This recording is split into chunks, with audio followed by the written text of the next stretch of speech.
Hi, so welcome to Unit 11. In Unit 11, we take a slightly different lens on the course. We have so far looked at what I would call the micro scale of critical pedagogy. So we've been very much concerned at looking at power inequities and rectifying these power inequities within the immediate constraints of a classroom, right? In a relationship between an instructor and teacher and their students.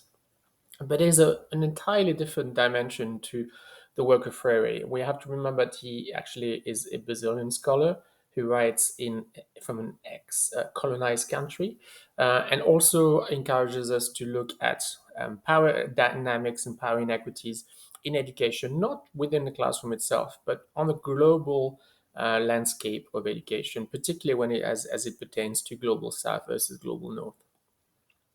So in this unit, we're going to look at texts. I've got selected 8 texts, which you have access to.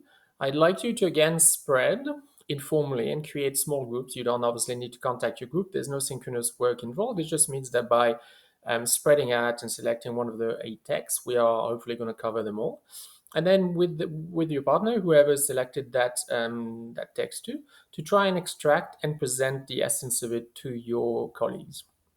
Now, what we're going to be mostly focused on is what does critical pedagogy look like in a global South context?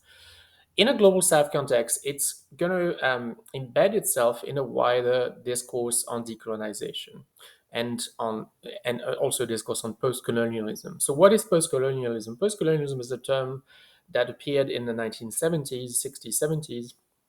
Originally was a positive term, had positive connotation because really it carried the hope that with in the independence of many global South nations, we would enter a post-colonial era when nations would have autonomy and control over their destiny. But very quickly, it was a term that was sort of reappropriated by postmodern thinkers to indicate in a sort of almost sarcasm that really this era that we had entered wasn't post-colonial at all. It was actually still very much colonial. So, what do we mean by this when we look at education? This is what really Freire discusses too in a Brazilian context. For a lot of these nations, post-colonialism has meant the withdrawal of the colonial power, but the replacement of it very intentionally by the colonial sort of power of a system, a hierarchical system that really ensures that there is actually no structural change in that society, in that colonial society. And that instead of being at the top of that hierarchy, they've simply replaced themselves with a domestic ally who believes and perpetuates the colonial values.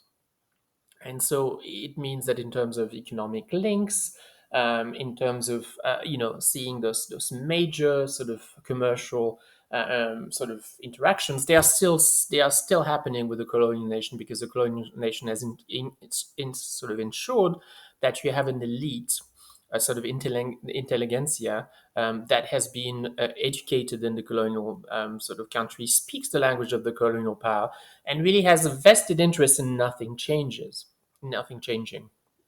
That's what postcolonialism is generally. In education, that manifests itself in very specific ways, with the retention of an educational structure that often mirrors what happened in the colonial power, which is often inadequate for that context, but has not been challenged, not been changed, again, not been reformed because of this phenomena of postcolonialism. Language of instruction often remains the language of the colonial power, that phenomenon of keeping an elite at the top that is educated in the colonial context has not ended. On the contrary, it's very much active. It has changed now and often sort of masquerades as a scholarship system, but really that scholarship system is to ensure that sort of anyone likely to finish secondary education in the nation is likely to be drawn to the colonial country for further education, and often with an agreement and a contract that they would return to the colony to that nation, ensuring that you have an elite again which is educated in the colony but having access to liberal professions and management level professions in the country, speaking the language of the colonial power, still seeing commercial and cultural relationship with the colonial power as being a priority, and having a vested interest in not transforming the education system back home.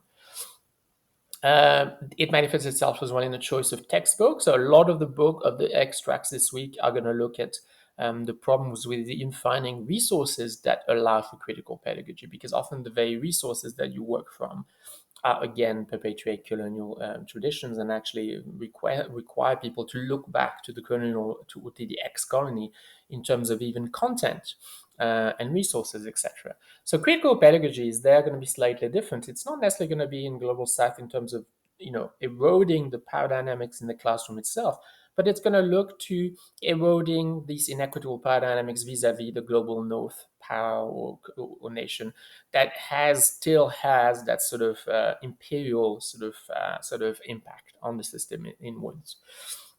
And so you will see a great variety of texts this week. They are all very different. Some of them are very conceptual, some of them are very applied, some of them are considering teaching, practicing. A lot of them are really looking at language and resources and how we can apply and implement critical pedagogy to change our use of resources and our use of language of instruction.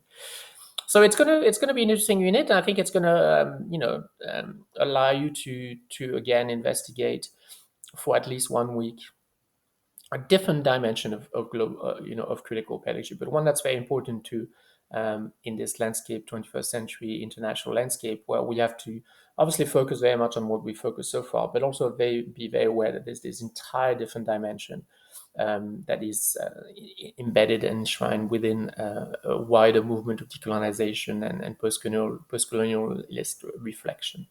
So I hope you enjoy.